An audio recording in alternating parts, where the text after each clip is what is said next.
नमस्कार फ्रेंड्स। तो आप लोग कैसे हैं? मेरे उम्मीद से आप लोग बहुत ही अच्छे होंगे।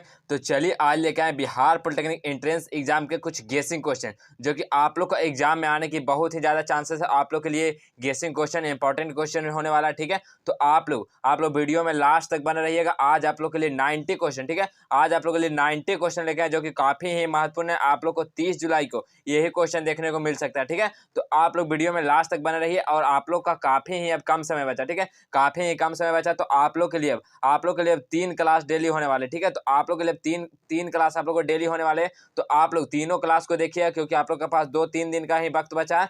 तो आप लोग 2-3 दिन में ही जितना भी बता रहे हैं गेसिंग क्वेश्चन आप लोग को, वो पूरा वीडियो को जरूर देखिएगा, ठीक है।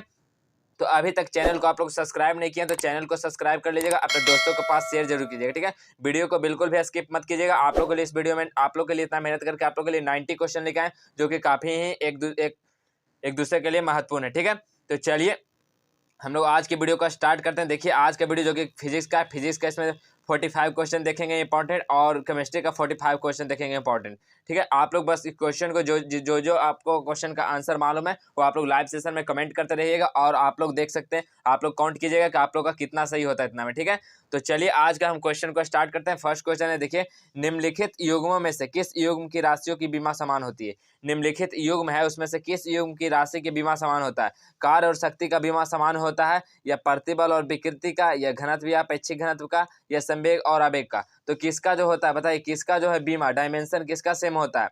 तो इसका करेक्ट आंसर क्या हो जाएगा? तो इसका correct answer option number D हो जाएगा। संवेग और आवेग का क्या होता है? इसका जो डायमेंशन होता है दोनों का सेम होता है, संवेग और आवेग, आप लोग याद रखिएगा। चलिए नेक्स्ट क्वेश्चन देखिए। नेक्स्ट क्वेश्चन क्या है? विकृति का मात्रक है। विकृति का क्या मात्रक है, बताइए विकृति का कौन सा मात्रक है? मीटर, प्रति मीटर, न्यूटन प्रति मीटर, या कोई मात्रक नहीं। तो विकृति का मात्रक क्या होता है? तो विकृति का मात्रक डायमेंशन लेस होता है, ठीक है। डायमेंशन लेस होता है, यूनिट लेस होता है, ठीक है, यूनिट लेस। ऑप्शन नंबर क्या हो जाएगा? ऑप्शन नंबर डी करेक्ट हो जाएगा। यूनिट लेस होता है क्या? विकृति। ऑप्शन डी करेक्ट हो जाएगा। चलिए नेक्स्ट क्वेश्चन। 1 नैनोमीटर बराबर होता है। 1 नैनोमीटर बराबर कितना होता है, बताइए। आप लोग ये सब छोटा छोटा क्वेश्चन आप लोग एग्जाम में बहुत ही आने की संभावना है, तो आप लोग ये सारे क्वेश्चन को रख लीजिए। 1 नैनोमीटर कितना के बराबर होता है, बताइए। तो 1 नैनोमीटर कितना के बराबर होता है? तो 10⁹9, ठीक है, आप लोग याद रखिएगा। 10⁹9 मीटर को हम लोग क्या बोलते हैं? नैनोमीटर। तो ऑप्शन नंबर क्या हो जाएगा? ऑप्शन नंबर बी करेक्ट हो जाएगा, 10⁻⁻9 मीटर। चलिए नेक्स्ट क्वेश्चन डियर। अनुमानित विश्व की आयु, अनुमानित विश्व की आयु कितने होते हैं, बताइए। अनुमानित विश्व की आयु कितनी होती है? तो कितना होता है? तो होता है 10⁻10 वर्ष, ठीक है, अप्रॉक्स 10⁻10 वर्ष होता है। ऑप्शन नंबर ए करेक्ट हो जाएगा। चलिए नेक्स्ट क्वेश्चन देखिए। नेक्स्ट क्वेश्चन क्या है? यदि किसी वस्तु के वेग को हम लोग दुगुना कर देंगे तो उसका गतिज ऊर्जा क्या हो जाएगा, बताइए। यदि किसी हम लोग काइनेटिक एनर्जी क्या होता है? काइनेटिक एनर्जी इक्वल टू क्या होता है? हाफ mv स्क्वायर होता है, ठीक है, हाफ mv स्क्वायर। क्या बोला? इसका वेग को हम लोग दुगुना कर देंगे। तो देखिए वेग को जब हम लोग इसको दुगुना करें तो क्या हो जाएगा? v²/2 हो जाएगा, ठीक है, 4। तो देखिए यहाँ से क्या निकल जाएगा? तो 1/4। तो कितना हो जाएगा? तो इसका गतिज ऊर्जा कितना गुना हो जाएगा? तो गतिज ऊर्जा जो है वो कितना गुना हो जाएगा? तो हो जाएगा 4 गुना, ठीक है, 4 गुना हो जाएगा। तो ऑप्शन नंबर क्या हो जाएगा? ऑप्शन नंबर सी करेक्ट हो जाएगा, चौगुनी। चलिए नेक्स्ट क्वेश्चन। नेक्स्ट क्वेश्चन देखिए। अभिकेंद्रीय त्वरण होता है। अभिकेंद्रीय त्वरण कहाँ पे लगता है, बताइए। वृत्तीय पथ के केंद्र से दूर होता है, या वृत्तीय पथ के केंद्राभिमुख होता है, या वृत्तीय पथ के परिवर्त की ओर होता है, या वृत्त के पक्ष की त्रिज्या की ओर होता है, बताइए कहाँ होता है? अभिकेंद्रीय त्वरण कहाँ होता है? तो अभिकेंद्रीय त्वरण कहाँ होता है? तो वृत्तीय पथ के केंद्राभिमुख के पास, ठीक है, ऑप्शन नंबर बी करेक्ट हो जाएगा। चलिए नेक्स्ट क्वेश्चन।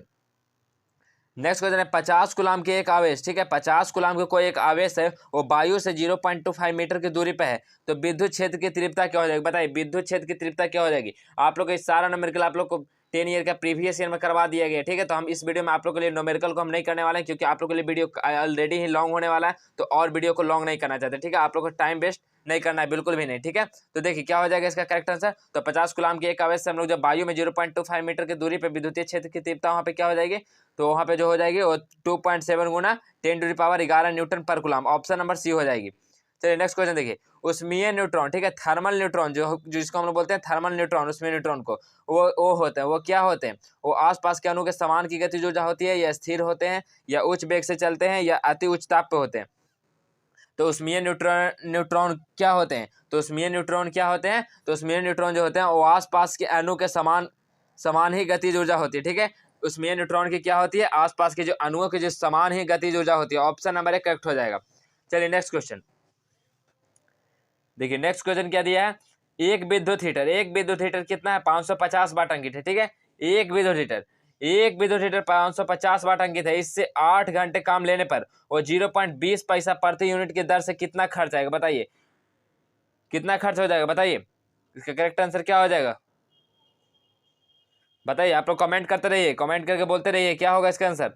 एक विद्युत हीटर में जब हम लोग 550 वाट अंकित है, उसका क्या है पावर, तो कितना है पावर जो कितना अंकित है 550 वाट। ठीक है, 550 वाट। आप लोग क्या टाइम भी दिया हुआ है, टाइम कितना है 8 आवर। ठीक है, तो आप लोग देखिए, आप लोग यहाँ से निकाल सकते हैं P इक्वल टू क्या होता है W/T होता है, W/T। तो आप लोग W यहाँ से निकालना है और जो पैसा दिया है इससे मल्टीप्लाई कर देना है। तो आप लोग देखिए, आप लोग हावर में है तो इसको पहले आप लोग को सेकंड में कन्वर्ट करता हूँ। सेकंड में कितना, तो पहले आपको मिनट में चेंज करना है और फिर इसको सेकंड में। ठीक है, तो आप लोग जैसे ही इसको कैलकुलेट कीजिएगा तो आप लोग का जो आंसर आ जाएगा कितना रुपये के यूनिट खर्च आएगा, तो इसका जो करेक्ट आंसर आ जाएगा वो आप लोग का आएगा 0.88 रुपया। ठीक है, 0.88 रुपया कितना हो जाएगा, ऑप्शन नंबर बी करेक्ट हो जाएगा। चलिए नेक्स्ट क्वेश्चन देखिए। रेडियो एक्टिव पदार्थ से उत्सर्जित बीटा कण होता है, बताइए रेडियो एक्टिव पदार्थ से उत्सर्जित बीटा कण है, बताइए रेडियो एक्टिव पदार्थ से उत्सर्जित बीटा कण को क्या होता है, तो बीटा कण कौन सा होता है, तो नाभिकीय से उत्सर्जित आवेशित कण होता है। ठीक है, वो रेडियो एक्टिव पदार्थ जो उत्सर्जित बीटा कण है वो क्या होता है, नाभिक से उत्सर्जित आवेशित कण होता है। ठीक है, तो ऑप्शन नंबर बी करेक्ट हो जाएगा। चलिए नेक्स्ट क्वेश्चन। जब किसी चुंबक का उत्तरी ध्रुव शीघ्रता से कुंडली की ओर लाया जाता है तो कुंडली के पास वाले सिरे देखने पर प्रेरित धारा की दिशा होगी। जब किसी चुंबक को उत्तरी ध्रुव शीघ्रता से हम लोग कुंडली की ओर लाएंगे तो कुंडली के पास वाले सिरे से देखने पर उसका प्रेरित धारा क्या हो जाएगा, तो पास देखने प्रेरित धारा क्या हो जाएगा, वामावर्त दिखाई देगा। ऑप्शन नंबर 1 करेक्ट हो जाएगा, वामावर्त। आप लोग वीडियो में बस बने रहिए लास्ट तक, आप लोग के लिए बहुत ही इंपॉर्टेंट क्वेश्चन देखने को मिलेगा जो कि आप लोग को गेसिंग क्वेश्चन लेकर आए। तो आप लोग के लिए 90 क्वेश्चन लेकर आए, तो आप लोग वीडियो में लास्ट तक बने रहिएगा। ठीक है, तो देखिए एक नेक्स्ट क्वेश्चन क्या है, हाइड्रोजन परमाणु के निम्नतम ऊर्जा स्तर में इलेक्ट्रॉन का कोणीय संवेग होता है। हाइड्रोजन परमाणु के निम्नतम ऊर्जा स्तर में इलेक्ट्रॉन का कोणीय संवेग क्या होता है, तो कोणीय संवेग क्या होता है, तो हो जाता है h/2π। ठीक है, आप लोग याद रखिए क्या होता है, हाइड्रोजन परमाणु के न्यूनतम ऊर्जा स्तर में इलेक्ट्रॉन का कोणीय संवेग क्या हो जाएगा, h/2π। Option number B correct हो जाएगा, h/2π। नेक्स्ट क्वेश्चन देखिए, ध्वनि तरंगों को विद्युत ऊर्जा में बदलता है, बताइए साउंड एनर्जी को इलेक्ट्रिकल एनर्जी में कौन कन्वर्ट करता है, साउंड एनर्जी को इलेक्ट्रिकल एनर्जी में कौन सा डिवाइस कन्वर्ट करता है, तो करता है माइक्रोफोन। ठीक है, माइक्रोफोन क्या करता है, साउंड एनर्जी को जो है वो इलेक्ट्रिकल एनर्जी में कन्वर्ट कर देता है। ऑप्शन नंबर डी करेक्ट हो जाएगा, माइक्रोफोन। चलिए नेक्स्ट क्वेश्चन। पृथ्वी तल पर क्षैतिज चुंबकीय क्षेत्र वाले बिंदुओं पर मिलाने वाली रेखा को क्या कहते हैं, पृथ्वी तल पर क्षैतिज चुंबकीय क्षेत्र वाले बिंदुओं को मिलाने वाली रेखा को हम लोग क्या कहते हैं, तो बिंदुओं पर मिलाने वाली रेखा को हम लोग क्या कहते हैं, तो वहाँ पे बोलते हैं चुंबकीय दिक्पात रेखा। ठीक है, चुंबकीय दिक्पात रेखा बोलते हैं। जो पृथ्वी तल पर जो क्षैतिज चुंबकीय क्षेत्र वाला जो बिंदु को जो मिलाएगा वो रेखा, उसको हम लोग क्या बोलेंगे, चुंबकीय दिक्पात रेखा। ऑप्शन नंबर डी करेक्ट हो जाएगा। नेक्स्ट क्वेश्चन है, मोटर चालक पीछे देखने के लिए किस दर्पण का प्रयोग करता है, बताइए जो मोटर चालक जो गाड़ी चलाता है ड्राइवर, वो पीछे देखने के लिए किस दर्पण का उपयोग करता है। बहुत ही जो क्वेश्चन आप लोग को ये क्वेश्चन आने का बहुत ही ज़्यादा संभावना। आप लोग को ये क्वेश्चन 2020 में पूछा गया। ठीक है, 2020 के एग्जाम में आप लोग को ये क्वेश्चन पूछा गया है, मोटर चालक पीछे देखने के लिए किस दर्पण का उपयोग करता है, तो किस दर्पण का वो उपयोग करता है पीछे देखने के लिए, तो उत्तल दर्पण का। ठीक है, उत्तल दर्पण का। या तो आप लोग पूछे कि जो गाड़ी का जो साइड मिरर होता है, जो गाड़ी का आप लोग का साइड मिरर होता है वो किस दर्पण का होता है, तो उत्तल का। ठीक है, उत्तल दर्पण होता है। आप लोग को जो भी है आप लोग कंफ्यूज नहीं होना, आप लोग को अच्छे से पढ़ के जवाब देना। ऑप्शन नंबर सी करेक्ट हो जाएगा, उत्तल। चलिए नेक्स्ट क्वेश्चन। नेक्स्ट क्वेश्चन है, अस्थायी चुंबक बनाया जाता है, बताइए अस्थायी चुंबक किसके द्वारा बनाया जाता है, अस्थायी चुंबक किसके द्वारा बनाया जाता है। देखिए आप लोग ऑप्शन दिएगा, नर्म लोहा, पीतल, यहाँ देखिए यहाँ फैलाद नहीं है यहाँ पे। ठीक है, यहाँ फैलाद नहीं है, ऑप्शन लिखा गया। देखिए नेक्स्ट क्वेश्चन क्या है, निकेल। तो आप लोग का जो अस्थायी चुंबक बनाया जाता है, अस्थायी चुंबक किससे बनाया जाता है, तो स्टील, कोबाल्ट और निकेल। ठीक है, स्टील, कोबाल्ट और निकेल, इससे बनाया जाता है। ठीक है, इसका मिश्रण से हम लोग बनाते हैं किसको, अस्थायी चुंबक को बनाते हैं। तो इसका करेक्ट आंसर क्या हो जाएगा, स्टील, कोबाल्ट और निकेल। ठीक है, स्टील, कोबाल्ट और निकेल। ऑप्शन नंबर डी ऐसे करेक्ट हो जा सकता है कि आप लोग का एग्जाम में क्वेश्चन अगर याद है तो ऑप्शन नंबर डी को प्रेफर करना है, निकेल को। ठीक है, चलिए नेक्स्ट क्वेश्चन।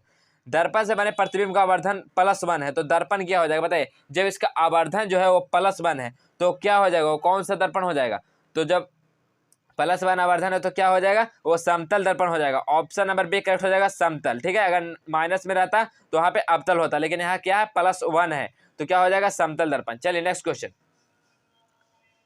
देखिए नेक्स्ट क्वेश्चन क्या है, दो बिंदु आवेशों के बीच की दूरी को आधा करने पर उनके बीच कार्य करने वाला बल हो जाएगा। बताइए, दो बिंदु आवेश के बीच की दूरी हम लोग जब आधा कर देंगे और दो बिंदु के बीच के आवेश की दूरी को हम लोग आधा करेंगे तो उस पर कार्य करने वाला बल क्या हो जाएगा। तो वहाँ पे बल क्या हो जाएगा, तो बल जो वहाँ पे 4 गुना हो जाएगा। ठीक है, वहाँ पे बल क्या हो जाएगा, फोर्स 4 गुना। ऑप्शन नंबर 1 करेक्ट हो जाएगा।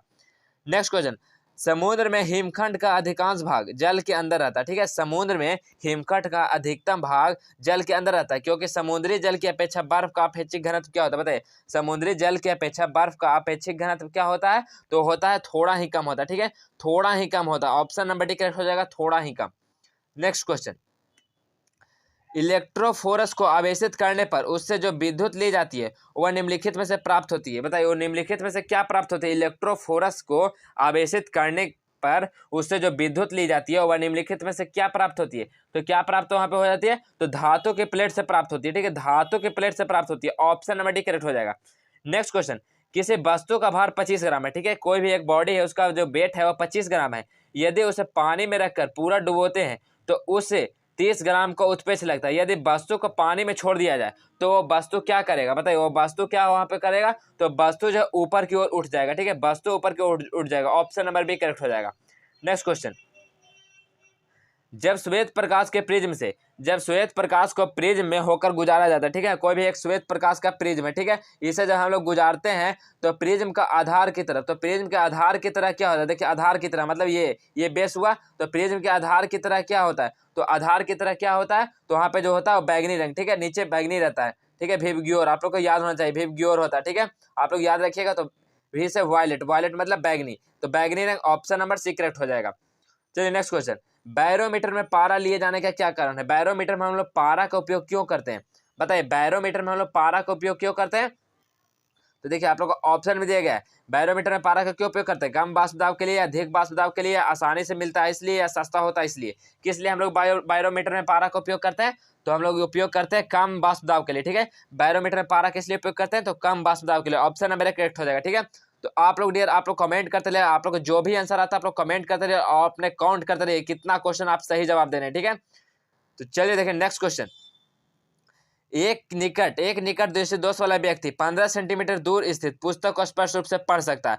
तो पुस्तक को 25 सेंटीमीटर दूर रखने पर पढ़ने के लिए उसे चश्मे के लेंस के फोकस दूरी की प्रकृति क्या होना चाहिए। बताइए, अगर वो 15 सेंटीमीटर के इस दूर पे वो अच्छा तरह से पढ़ लेता है। ठीक है, और वो जब 25 सेंटीमीटर के दूर पे रखता है तो उसे चश्मा की जरूरत पड़ता है। तो चश्मा का जो फोकस दूरी है, चश्मा का फोकस दूरी और उसका क्या प्रकृति होगा उस चश्मा का, तो क्या हो जाएगा, तो -37.5 सेंटीमीटर का फोकस दूरी होना चाहिए। और वो किसका, उसका प्रकृति क्या होना चाहिए, तो देखिए यहाँ पे माइनस है तो इसका प्रकृति अवतल लेंस होना चाहिए।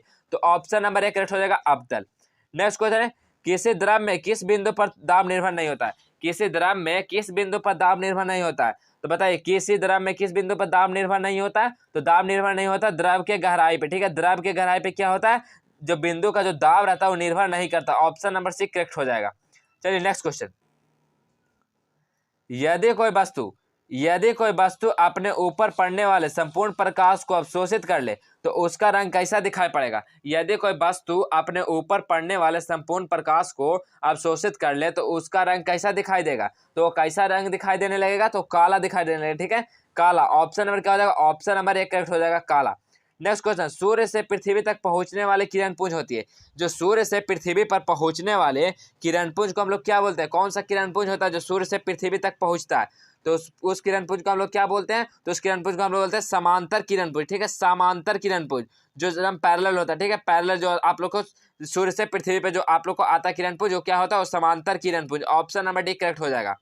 चलिए नेक्स्ट क्वेश्चन देखिए, नेक्स्ट क्वेश्चन क्या है, 10 सेंटीमीटर वक्रता त्रिज्या के उत्तल दर्पण के सामने 15 सेंटीमीटर की दूरी पर वस्तु रखिए तो प्रतिबिंब का आवर्धन क्या हो जाएगा। 10 सेंटीमीटर किसी का वस्तु का वक्रता त्रिज्या, ठीक है, और उत्तल दर्पण के सामने हम लोग उसको जब 15 सेंटीमीटर की दूरी पर रखते हैं उस वस्तु को, तो वस्तु का पूछ रहा है वहाँ पे आवर्धन क्षमता क्या हो जाएगा। तो आवर्धन क्षमता वहाँ पे कितना हो जाएगा वस्तु का, तो हो जाएगा +1/4 हो जाएगा। ठीक है, +1/4 हो जाएगा। ऑप्शन नंबर 1 करेक्ट हो जाएगा। ठीक है, तो आप लोग एग्जाम का बिल्कुल भी टेंशन नहीं लीजिए। आप लोग का अच्छा ही एग्जाम जाने वाला है, क्योंकि आप लोग का सारा ही क्वेश्चन हम करवा चुके हैं। आप लोग का जो भी क्वेश्चन आएगा, आप लोग को जितना बताएं उसी से आप लोग का क्वेश्चन आना है। तो आप लोग एग्जाम के लिए बिल्कुल भी टेंशन और प्रेशर ना ले, ठीक है। आप लोग अच्छा जाएगा एग्जाम, ये मेरा वादा है, ठीक है, आप लोग अगर पूरा पढ़े होंगे तो। चलिए नेक्स्ट क्वेश्चन, टेबल लैंपों के साइड में प्रयुक्त होने वाला दर्पण क्या है? टेबल लैंप के साइड में, ठीक है, टेबल लैंप के साइड में हम लोग कौन सा दर्पण का वहां पे उपयोग करते हैं? तो कौन सा दर्पण का उपयोग होता है बताइए? अवतल, उत्तल, उभयोत्तल या समतल? तो हम लोग टेबल लैंप के साइड में कौन सा दर्पण का उपयोग करते हैं? तो हम करते हैं वहां पे अवतल का, ठीक है, अवतल दर्पण का वहां पे उपयोग करते हैं। ऑप्शन नंबर 1 करेक्ट हो जाएगा। देखिए नेक्स्ट क्वेश्चन, नेक्स्ट क्वेश्चन क्या है? प्राथमिक रंग है, प्राथमिक रंग कौन है बताइए? आप लोग को बहुत बार बताया प्राथमिक रंग कौन कौन सा होता है। तो प्राथमिक रंग कौन कौन सा होता है? तो प्राथमिक रंग जो होता है लाल, नीला और हरा, लाल, नीला, हरा, ठीक है, रेड, ब्लू और ग्रीन, आरजीबी। आप लोग याद रखिएगा, आरजीबी क्या होता है? ये प्राइमरी कलर होता है, प्राइमरी कलर, ठीक है। ऑप्शन नंबर बी करेक्ट हो जाएगा, ठीक है। चलिए नेक्स्ट क्वेश्चन, नेक्स्ट क्वेश्चन देखिए क्या है। नेक्स्ट क्वेश्चन देखिए, प्रतिबिंब की लंबाई वस्तु की लंबाई के बराबर होता है, यह प्रतिबिंब बना होता है। बताइए, प्रतिबिंब की लंबाई वस्तु की लंबाई के बराबर होता है, तो यह प्रतिबिंब किस लेंस का, किस दर्पण का बना होता है? बताइए, जब जो प्रतिबिंब का जो लंबाई होगा वो वस्तु के बराबर दिखाई देने लगेगा, तो प्रतिबिंब किस किस दर्पण का बना होगा? तो प्रतिबिंब बना जो होगा वो उत्तल लेंस का बना होगा, ठीक है, उत्तल लेंस का बना होगा। तो ऑप्शन नंबर 1 करेक्ट हो जाएगा। नेक्स्ट क्वेश्चन देखिए, विद्युत बल्ब के तंतु का ताप अधिकतम तब होगा जब उसका रंग कैसा होगा? बताइए, विद्युत बल्ब का तंतु का ताप जब अधिकतम होगा तो उस तंतु का कैसा कलर होगा उस टाइम? तो कैसा कलर हो जाएगा? तो सफेद हो जाएगा, ठीक है। ऑप्शन नंबर डी करेक्ट हो जाएगा, सफेद।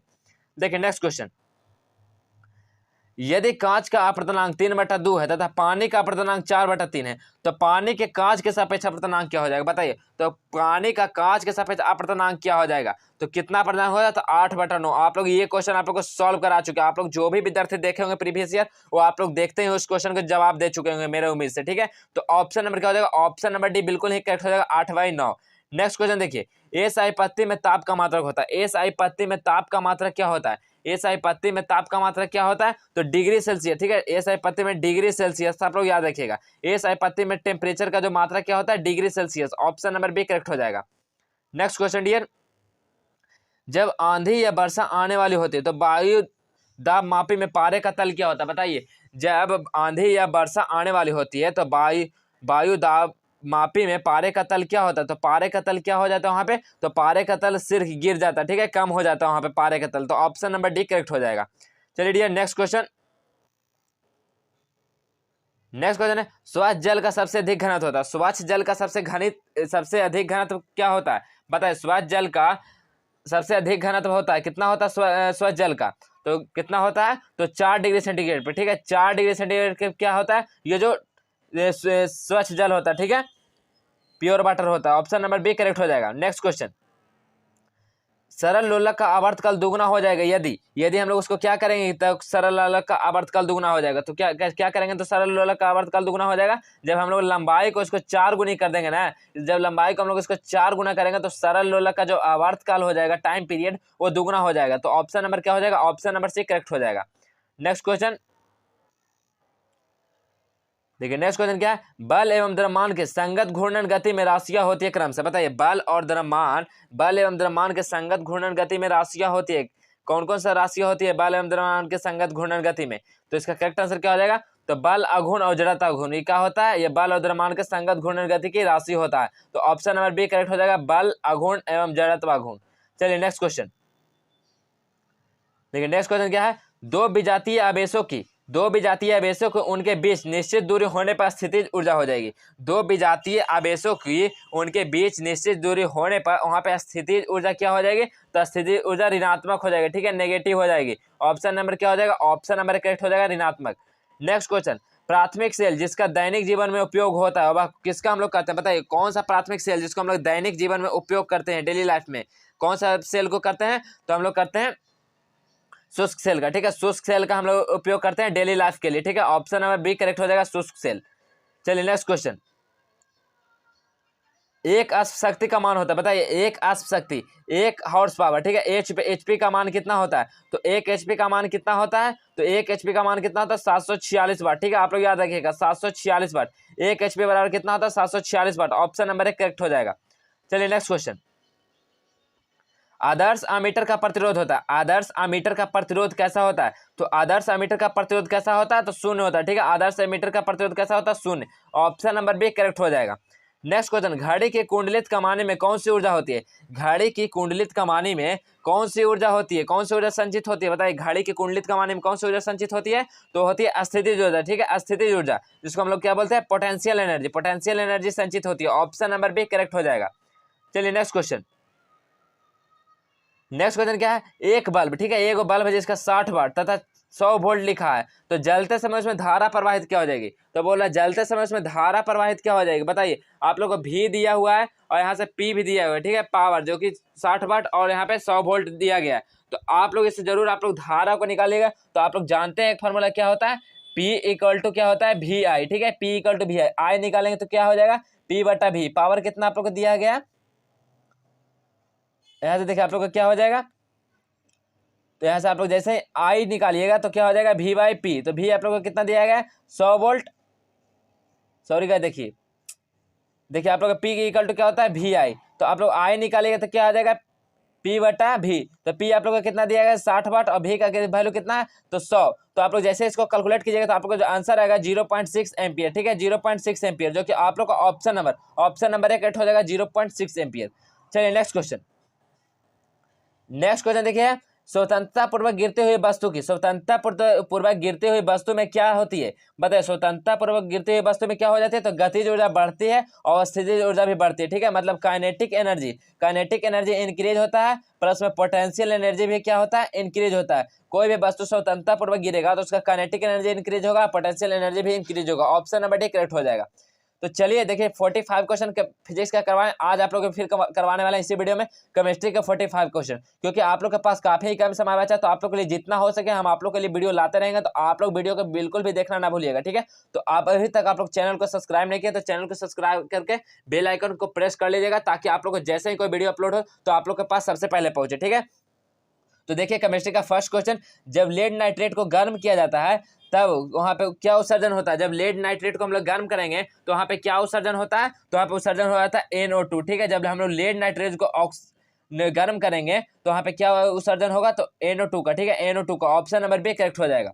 Next question, Na2SO4 plus BaCl2 plus BaSO4 plus 2NaCl को यह क्रिया यह अभिक्रिया कौन से अभिक्रिया कहलाएगी? बताइए। यहाँ पे देखिए आप लोग का कुछ छूटा हुआ। ठीक है, क्या होगा? Na2SO4 plus BaCl2। यहाँ देखिए BaCl2 और रिएक्शन करके क्या बना रहा है? तो BaSO4 प्लस 2NaCl। ठीक है, यही बना रहा है आप लोग अभिक्रिया करके। तो ये कौन सा रिएक्शन करवाएगा? ये कैसा रिएक्शन करवा रहा है? तो इसका करेक्ट आंसर क्या हो जाएगा? तो द्विविस्थापन। ठीक है, द्विविस्थापन रिएक्शन हो रहा है। तो ऑप्शन नंबर बी करेक्ट हो जाएगा।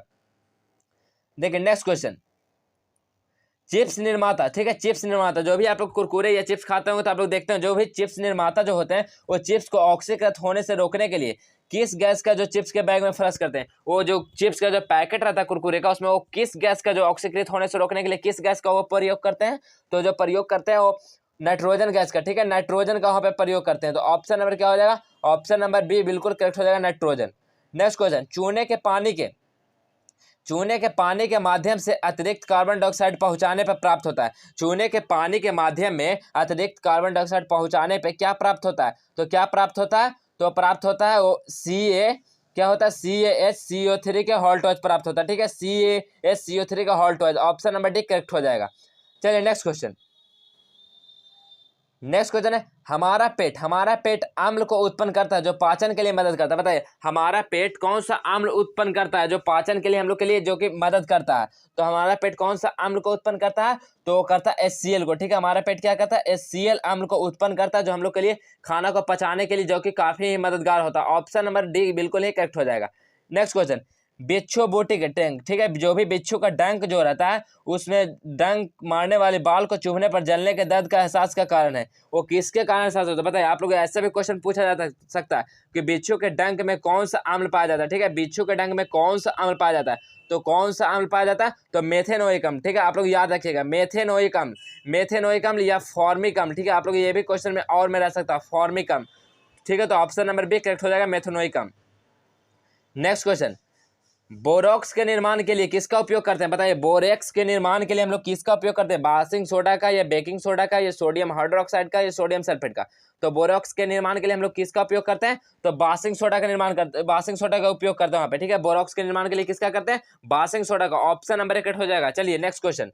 धातुओं को पतले तारों के रूप में खींचने की क्षमता को क्या कहा जाता है, धातु को हम लोग पतला के तार के रूप में खींचने की क्षमता को क्या कहते हैं, तो क्या कहते हैं, धातुओं के पतला तार में खींचने की क्षमता को हम लोग क्या बोलते हैं, तो उसको हम लोग बोलते हैं लचीलापन, ठीक है। लचीलापन, लचीलापन, जिसको हम लोग क्या बोलते हैं इंग्लिश में, डक्टाइल, डक्टाइल मटेरियल, ठीक है। सबसे ज्यादा ये भी क्वेश्चन आप लोग पूछ सकते हैं, सबसे लचीलापन धातु कौन सा होता है, तो आप लोग का क्या होता है, सोना, AU, ठीक है। आप लोग याद रखिएगा सोना क्या होता है, सबसे डक्टाइल मटेरियल सबसे ज्यादा होता है, ठीक है। तो आप लोग याद रखिएगा सबसे लचीलापन क्या होता है, सोना।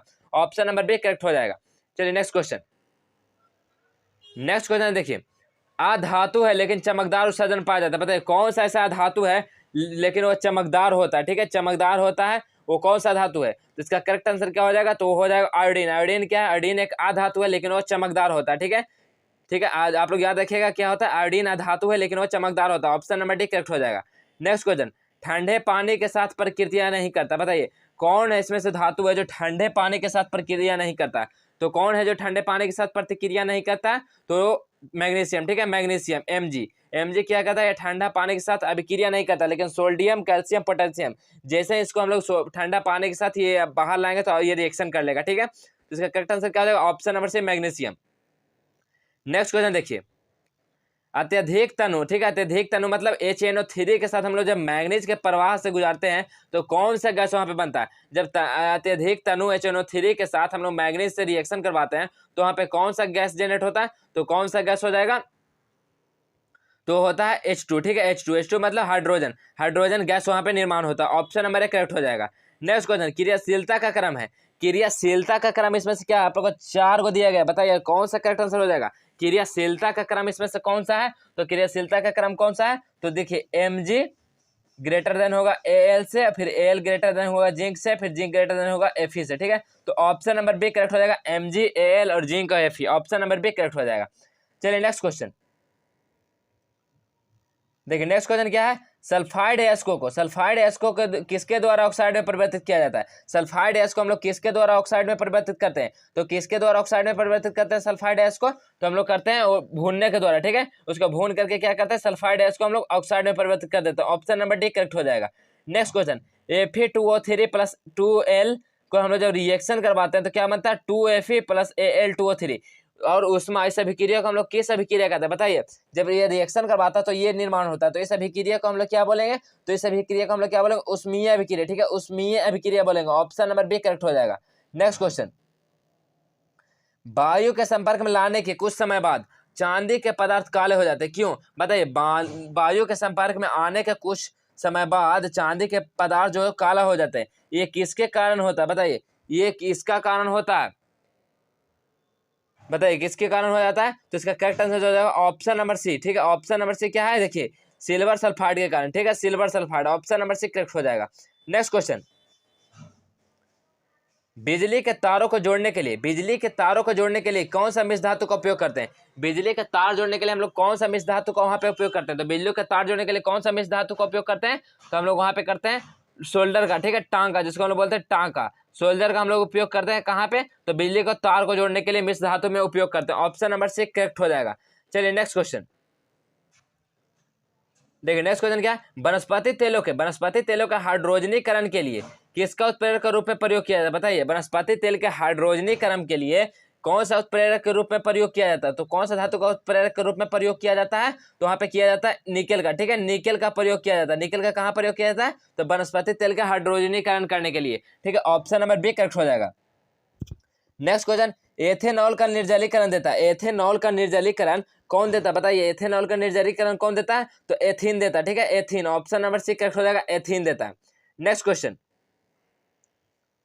देखिए क्या दिया, पानी में एसिटिक अम्ल को, पानी में एसिटिक अम्ल के घोल को विनेगर कहा जाता है, बताइए कितना परसेंट, अगर पानी में कितना परसेंट अगर एसिटिक अम्ल हमको मिला देंगे तो उस घोल को हम लोग विनेगर कहेंगे, तो कितना परसेंट मिलाएंगे तो वो विनेगर हो जाएगा, तो इसका जो करेक्ट आंसर हो जाएगा 5 से 8%, ठीक है, 5 से 8% हम जब इसमें घोल को एसिटिक अम्ल को मिला देंगे पानी में 5 से 8%, तो क्या कहला जाएगा, विनेगर। ऑप्शन नंबर 1 करेक्ट हो जाएगा, 5 से 8%। नेक्स्ट क्वेश्चन, परिशुद्ध एथेनॉल अम्ल का गलनांक होता है, बताइए परिशुद्ध एथेनोइक अम्ल का गलनांक कितना होता है? परिशुद्ध एथेनोइक अम्ल का गलनांक कितना होता है? तो होता है 290 केल्विन, ठीक है 290 केल्विन होता है, ठीक है आप लोग याद रखिएगा कितना होता है 290 केल्विन। ऑप्शन नंबर क्या हो जाएगा? ऑप्शन नंबर डी करेक्ट हो जाएगा। परिशुद्ध एथेनोइक अम्ल का गलनांक कितना होता है? 290 डिग्री केल्विन। चलिए नेक्स्ट क्वेश्चन देखिए, नेक्स्ट क्वेश्चन क्या है? एस्टर अल्कोहल और कार्बोक्सिलिक अम्ल देने के लिए अम्ल या क्षार की उपस्थिति से अभिक्रिया करता है, तो उसको हम लोग क्या बोलते हैं? बताइए एस्टर अल्कोहल और कार्बोक्सिलिक अम्ल देने के लिए या अम्ल या क्षार की उपस्थिति में अभिक्रिया करता है, उस अभिक्रिया को हम लोग क्या बोलते हैं? तो उस अभिक्रिया को हम लोग क्या बोलते हैं? जल अपघटन बोलते हैं, ठीक है जल अपघटन। ऑप्शन नंबर सी करेक्ट हो जाएगा, जल अपघटन। देखिए नेक्स्ट क्वेश्चन, देखिए नेक्स्ट क्वेश्चन क्या है? मेटालोइड्स क्या है? एक उपधातु, आप लोग याद रखेंगे मेटालोइड्स क्या है? उपधातु। मेटालोइड्स क्या है बताइए? मेटालोइड्स क्या होता है? हम लोग किसको बोलते हैं? मेटालोइड्स। तो क्या होता है? तो होता है सिलिकॉन, ठीक है सिलिकॉन क्या होता है? मेटालोइडेक्स। ऑप्शन नंबर 1 करेक्ट हो जाएगा, सिलिकॉन। नेक्स्ट क्वेश्चन, धातु ऑक्साइड, ठीक है धातु ऑक्साइड प्लस आम्ल को जब हम लोग रिएक्शन करवाते हैं तो वहाँ पे एक्स को एक एलिमेंट मिलता है और प्लस में पानी मिलता है, तो वहाँ पे एक्स क्या हो जाएगा बताइए? जब हम लोग धातु ऑक्साइड को जब कोई आम्ल से रिएक्शन करवाएंगे तो वहाँ पे हम लोग का क्या मिलेगा? तो वहाँ पे लवण मिल जाएगा, ठीक है सॉल्ट मिल जाएगा वहाँ पे, ठीक है सॉल्ट मिलेगा। ऑप्शन नंबर डी करेक्ट हो जाएगा, लवण। चलिए नेक्स्ट क्वेश्चन, हाइड्रेनियम आयन होता है, हाइड्रेनियम आयन हम लोग किसको बोलते हैं? तो हाइड्रेनियम आयन हम लोग किसको बोलते हैं? तो H3O4 को, ठीक है H3O4 ये क्या है? ये हाइड्रोनियम आयन है। ऑप्शन नंबर क्या हो जाएगा? ऑप्शन नंबर बी बिल्कुल करेक्ट हो जाएगा, H3O प्लस, ठीक है तो ऑप्शन नंबर बी करेक्ट हो जाएगा। नेक्स्ट क्वेश्चन देखिए, शुक्र ग्रह का वातावरण, शुक्र ग्रह का जो वातावरण है कि घने सफेद और पीले बादलों से बना होता है, किसके बताइए किसके घने सफेद और पीले बादलों से बना होता है शुक्र ग्रह का वातावरण? तो किससे बना होता है? तो H2SO4, ठीक है H2SO4 से। ऑप्शन नंबर क्या हो जाएगा? ऑप्शन नंबर करेक्ट हो जाएगा, H2SO4। Next question, sodium chloride के जलीय घोल को क्या कहते हैं? सोडियम क्लोराइड के जलीय घोल को हम लोग क्या कहते हैं? तो सोडियम क्लोराइड के जलीय घोल को हम लोग क्या बोलते हैं? तो ब्राइन बोलते हैं, ठीक है ब्राइन। आप लोग याद रखिएगा सोडियम क्लोराइड के जलीय घोल को हम लोग क्या बोलते हैं? ब्राइन। ऑप्शन नंबर क्या हो जाएगा? ऑप्शन नंबर करेक्ट हो जाएगा, ब्राइन। चलिए नेक्स्ट क्वेश्चन, सोडियम कार्बोनेट का पुनः क्रिस्टलीकरण उत्पादित करता है, बताइए सोडियम कार्बोनेट का पुनः क्रिस्टलीकरण उत्पादित करता है कौन है? जो सोडियम कार्बोनेट का पुनः क्रिस्टलीकरण उत्पादित करता है, तो कौन करता है? तो धुलाई का सोडा, ठीक है धुलाई का सोडा। ऑप्शन नंबर बी करेक्ट हो जाएगा, धुलाई का सोडा। चलिए नेक्स्ट क्वेश्चन, देखिए खाली स्पेस दिया हुआ, खंडित हड्डियों को सही स्थिति में जोड़ने के लिए प्लास्टर ऑफ पेरिस में उपयोग किया जाता है, कौन किसका उपयोग करते हैं बताइए? खंडित है मतलब जो हड्डी टूट जाता है उसको हम लोग जोड़ने के लिए प्लास्टर ऑफ पेरिस के रूप में किसका उपयोग करते हैं? तो किसका उपयोग करते हैं प्लास्टर ऑफ पेरिस के रूप में? तो CaSO4 इंटू हाफ H2O, ठीक है CaSO4 इंटू हाफ H2O का प्रयोग करते हैं। तो ऑप्शन नंबर क्या हो जाएगा? ऑप्शन नंबर सी करेक्ट हो जाएगा। अगर इसमें हम लोग जल को मिला देते हैं तो ये क्या बनता है? जिप्सम बन जाता है। तो ऑप्शन नंबर सी करेक्ट हो जाएगा क्वेश्चन के अकॉर्डिंग। चलिए नेक्स्ट क्वेश्चन, धातुओं जो कमरे के ताप पर लिक्विड के रूप में उपस्थित होता है, बताइए धातु जो कमरा के ताप पर लिक्विड मतलब कि क्या? तरल के रूप में उपस्थित होता है। बताइए धातु के बारे में पूछा है, धातु जो कमरा के ताप पर लिक्विड तरल के रूप में होता है तो कौन सा धातु होता है? तो मरकरी। आप लोग को बता दें Hg क्या होता है? पारा क्या होता है? जो कमरा के ताप पे जो धातु है जो कमरा के ताप पर लिक्विड अवस्था में रहता है। अधातु की बात किया जाए तो ब्रोमीन हो जाएगा, ठीक है। चलिए नेक्स्ट क्वेश्चन, कार्बन का वह अपरूप जो कठोर होता है, बताइए कार्बन का वह अपरूप जो कठोर होता है, बताइए कार्बन का कौन ऐसा अपरूप है जो बहुत ही ज्यादा कठोर होता है? तो कार्बन का कौन सा अपरूप कठोर होता है? तो डायमंड, ठीक है डायमंड, हीरा जिसको हम लोग बोलते हैं। हीरा क्या होता है? कार्बन का सबसे ही कठोर तत्व होता है। चलिए नेक्स्ट क्वेश्चन क्या है? नाइट्रोजन परमाणु के लिए लैग्रांजेस परीक्षण जो होता है निम्न में से किसके साथ होता है? बताइए नाइट्रोजन पहचान के लिए लैग्रांजे जो टेस्ट होता है निम्नलिखित में से किसके साथ हम लोग करते हैं? तो किसके साथ करते हैं डियर? तो C6H5NH और किसके साथ करते हैं? तो NH और NH2 प्लस Cl के साथ करते हैं, ठीक है। तो इसका करेक्ट आंसर क्या हो जाएगा? ऑप्शन नंबर डी क्या हो जाएगा? C6H5NH NH2 और Cl के साथ करते हैं। ऑप्शन नंबर डी करेक्ट हो जाएगा। नेक्स्ट क्वेश्चन, नाभिक का आकार होता है, बताइए नाभिक का आकार कितना होता है, नाभिक का आकार कितना होता है, तो नाभिक का जो आकार होता है 10⁻⁻15 मीटर होता है, ठीक है। आप लोग याद रखिएगा नाभिक का आकार कितना होता है 10⁻⁻15 मीटर। ऑप्शन नंबर क्या हो जाएगा, ऑप्शन नंबर डी करेक्ट हो जाएगा। चलिए नेक्स्ट क्वेश्चन। गैस विकसित होती है, गैस विकसित होती है जब जिंक हाइड्रोक्लोरिक एसिड के साथ अभिक्रिया करता है, बताइए गैस विकसित होती है जब जिंक हाइड्रोक्लोरिक एसिड के साथ अभिक्रिया करता है, बताइए कब होता है, तो इसका करेक्ट आंसर क्या हो जाएगा, तो ऑप्शन नंबर सी हाइड्रोजन, ठीक है। हाइड्रोजन गैस जब विकसित होता है जब जब जिंक हाइड्रोक्लोरिक एसिड के साथ अभिक्रिया करता है तो क्या होता है, हाइड्रोजन गैस वहां पे विकसित होता है। ऑप्शन नंबर सी करेक्ट हो जाएगा। चलिए नेक्स्ट क्वेश्चन।